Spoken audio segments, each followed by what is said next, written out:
Hey guys, hope you're all doing well. So very sorry కంటిన్యూస్గా videos చేయలేకపోతున్నాను. But whenever I find time ఖచ్చితంగా video అయితే చేస్తాను. Forest beat officer ఎగ్జామ్కి కొత్తగా మనకి తెలిసిందే సిపిటి అనేది పెడుతున్నారు, కంప్యూటర్ ప్రొఫిషియన్సీ టెస్ట్. ఇది అనేది ఎప్పుడు వస్తుందంటే మనకి ఫస్ట్ ప్రిలిమ్స్ అవుతుంది, తర్వాత మెయిన్స్ క్వాలిఫై అయిన తర్వాత సిపిటికి ఎలిజిబుల్ క్యాండిడేట్స్ లిస్ట్ అనేది పెడతారు. సో అంతా అయిపోయిన తర్వాత ఉంటుంది. ఈ సిపిటి ఏంటంటే మార్క్స్ అనేది యాడ్ చేయరు. జస్ట్ క్వాలిఫై అయితే చాలు. ఇది ఒక 1 అవర్ టెస్ట్. 1 అవర్ ఉంటుంది.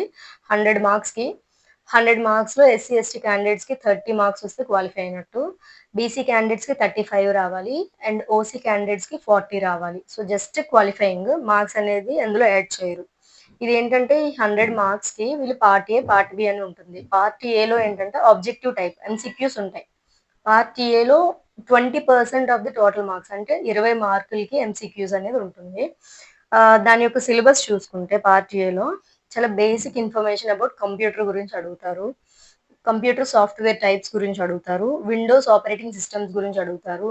డబ్ల్యూడబ్ల్యూడబ్ల్యూ అంటే వరల్డ్ వైడ్ వెబ్ గురించి, నెక్స్ట్ మ్యాక్, ఈమెయిల్ గురించి, ఎలక్ట్రానిక్ మెయిల్, వీటి గురించి లైక్ ఇంటర్నెట్ కాన్సెప్ట్స్, ఇవన్నీ బేసిక్ కాన్సెప్ట్స్ అనేది అడుగుతారు. ఇది ఎంసీక్యూస్ అంటే multiple choice questions. Next part బికి వస్తే ఇది ఎంసీక్యూస్ కాదు. ఈ పార్ట్ బిలో మొత్తం 80% ఆఫ్ ది మార్క్స్ అంటే 80 మార్కులు పార్ట్ బిలో ఉంటాయి. ఈ 80 మార్కులు వాళ్ళు ఎలాంటి కాన్సెప్ట్స్ అడుగుతారంటే, ఒకటి మనకి ఎక్సెల్ షీట్ అనేది తయారు చేయడం బాగా రావాలి. స్ప్రెడ్ షీట్, ఎక్సెల్ ఇదంతా బాగా నేర్చుకోండి. Next PPT, power point presentation చేయడం రావాలి. నెక్స్ట్ టైపింగ్ స్పీడ్, మనం ఎంత ఫాస్ట్‌గా టైప్ చేస్తున్నాం, ఎందుకంటే అది కూడా మనకి క్యాలిక్యులేట్ చేస్తారు.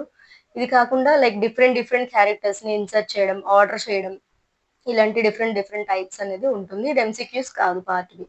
సో ఇది సిపిటికి సిలబస్ ఇప్పటి నుంచి మీరు ప్రాక్టీస్ చేస్తే ఎందుకంటే బికాజ్ ప్రిలిమ్స్ క్లియర్ చేస్తాం, మెయిన్స్ క్లియర్ చేస్తాం. అనవసరంగా సిపిటిని కేర్ చేయకుండా దాంట్లో క్వాలిఫై అవ్వకపోతే అనవసరంగా అంత దూరం వెళ్ళి బాధపడతాం కదా! సో సిపిటి కూడా కొంచెం మైండ్‌లో పెట్టుకొని కొంచెం ప్రాక్టీస్ చేస్తూ ఉండండి. Thank you guys.